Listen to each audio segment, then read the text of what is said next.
We are joined right now by Michelle Morand from the CEDRIC Centre. Good morning. Good morning.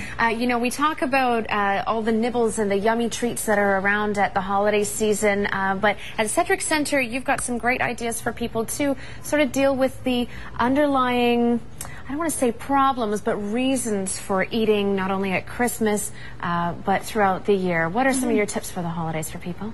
Well, one of the main pieces that people can take away from our chat today is just to stop before they're about to have anything to eat and ask themselves why they're eating it. Mainly, am I hungry?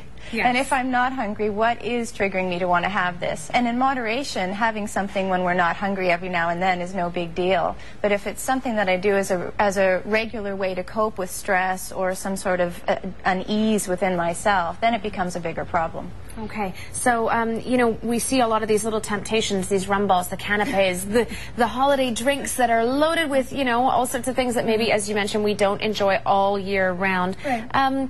You know, do you find that a lot of people maybe use those as a crutch, you know, when they're in social situations? I think so. I think, you know, oftentimes when we're in social situations, most of us feel a little bit of anxiety or a little uneasy until we've settled in, and some of us continue to feel that way regardless because we're a little less comfortable.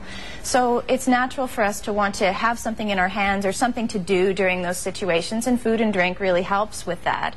But again, if we just stop and ask ourselves the why question, why am I having this drink right now, and why am I about to eat this treat? And if the answer comes back because I'm nervous, or because I'm uncomfortable, or because I don't want to be here, or because this person stresses me out, then go ahead and have the drink and have the treat, but just be mindful of that. And just the mindfulness of why we're having it will help us to slow down and to not feel so guilty and shameful afterwards. And that's really a nice tie into the title of your book, which is Food is Not the Problem, Deal with What Is. And that's really the theme of the book and of what you do in your everyday work. Absolutely. Yeah. CEDRIC Centre is about helping people who have stressful relationships with food, whether they overeat or restrict or purge, it doesn't matter. And our premise is that food isn't the problem. There are some underlying stressors, past experiences, maybe kind of the way the mind works sometimes in telling stories about what's going to happen in the future that make us really nervous.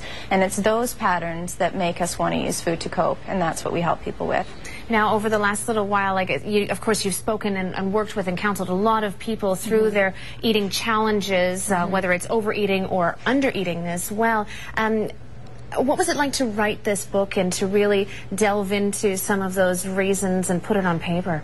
Well, the writing of the book was actually quite a pleasure. The editing was not so much. For anyone who's written a book, you know what I mean.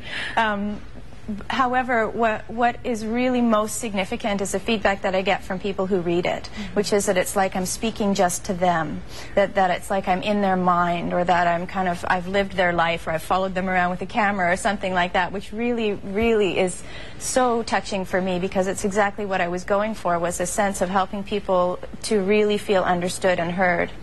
Okay. All right, Michelle, always nice to see you. Thank you so much for coming in this morning. Thanks. All right, lots more to come. We'll wrap it up here on A Morning in just a few minutes. Stay with us.